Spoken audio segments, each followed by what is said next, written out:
Now this body-mind, you see, reflects all the kind of phenomena that are arising as experience. They're targeted within this nervous system.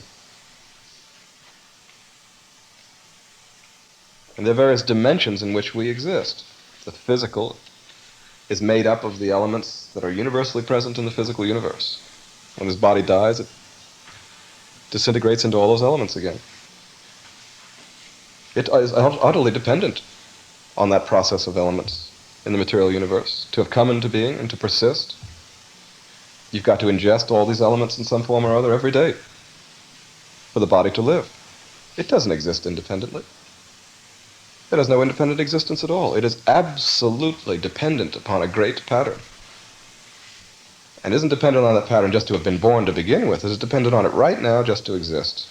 Withdraw the source of inherence in elements, and you will be dead in a matter of moments. We're all sitting here quietly breathing, feeding. You're not breathing just because it feels good to breathe. You're breathing because if there is not that elemental exchange in this elemental body, it will disintegrate. It will lose its particularity. And its particularity is only temporary anyway. It's only a matter of time. And it will be reduced to those elements again. The whole time you're alive, it's wanting to go back to that state. You've really got to work to keep the body unified, you see? Keep yourself particular instead of universal.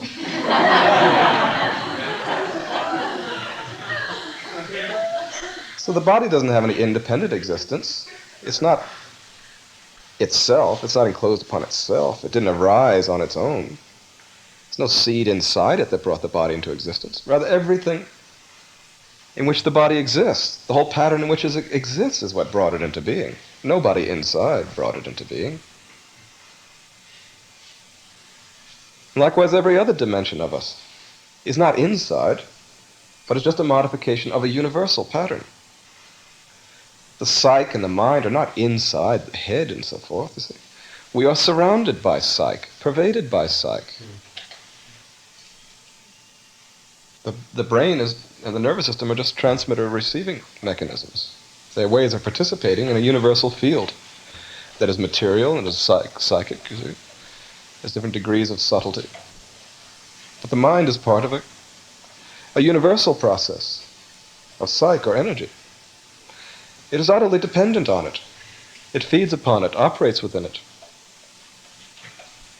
And if you give up your self-not, the physical body will flow with the great force, the great elemental field in which it exists, and be much healthier and freer. Likewise, if the mind gives up its not, stops compressing itself inside the body and inside the head here, you see, suddenly the mind becomes very psychic. It tunes into all kinds of stuff, you see. There's no longer a little bit of babble inside this meat box.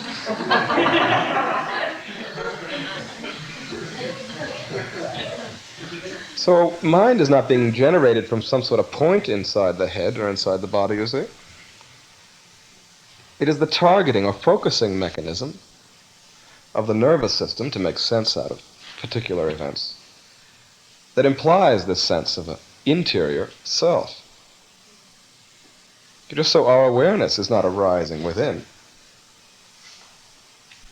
Awareness is continuous with a universal force of being that pervades everything. So there are many levels of us. There's the physical, and then the etheric or energy level that energizes the nervous system, and then the mental, emotional, and psychic dimensions. All the mechanism of attention seeming to rise up from the right side.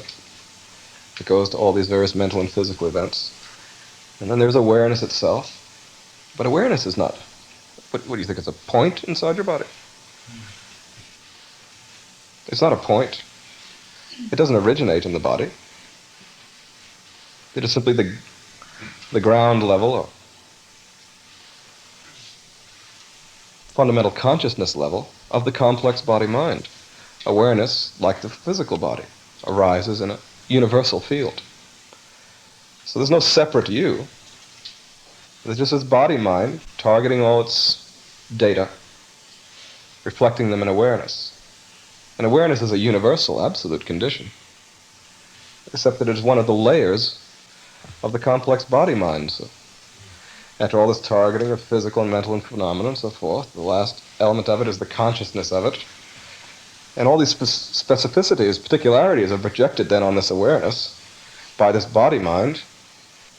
So when it gets down to that point, the awareness thinks it's a me inside the body-mind, or identical to the physical separate person, and so forth, you see.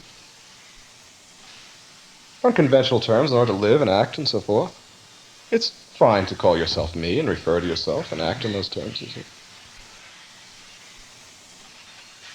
When one cannot be free and merely be limited by such a conventional understanding. One cannot be happy and live merely by such conventional understanding. Such conventional understanding has only conventional use. When we become limited to that conventional understanding, then all of a sudden we try to get free. We try all kinds of ways to be happy and fulfill ourselves and get released, you see? Including everything from ordinary gross self-indulgence to taking up religious and spiritual practices. But ultimately, this conventional me sense must be transcended. It must be fully understood. Our actual condition must become obvious. The actual condition in which we carry on in this conventional fashion is not one in which we exist as separate persons, but in which we exist in here in a state of perfect unity, ecstatic unity with the infinite divine. The me of awareness must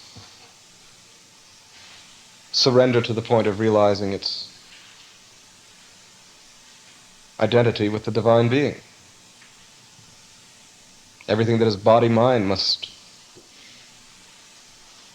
be released of this illusion of an interior, separate self, and simply realize its oneness with the infinitely radiant being. When this status is realized, then we have a different point of view, clearly, toward human possibility and human limitations.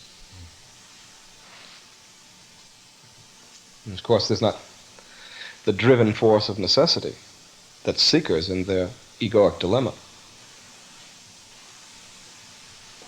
animate to release themselves or fulfill themselves.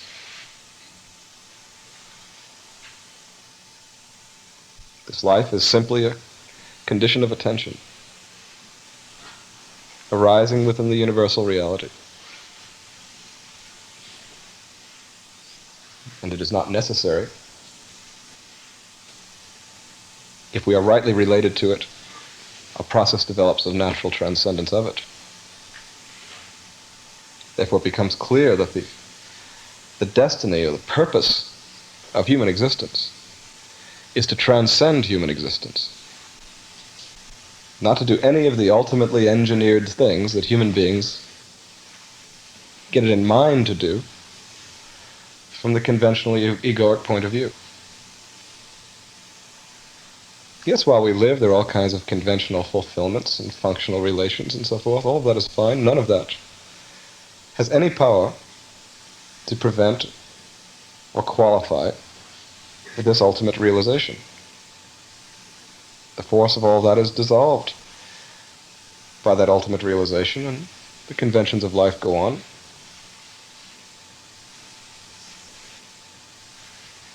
There's a lot of transforming of it, perhaps. A lot of release of energy within it. It becomes free because it no longer has that interior self idea that everybody is walking around with.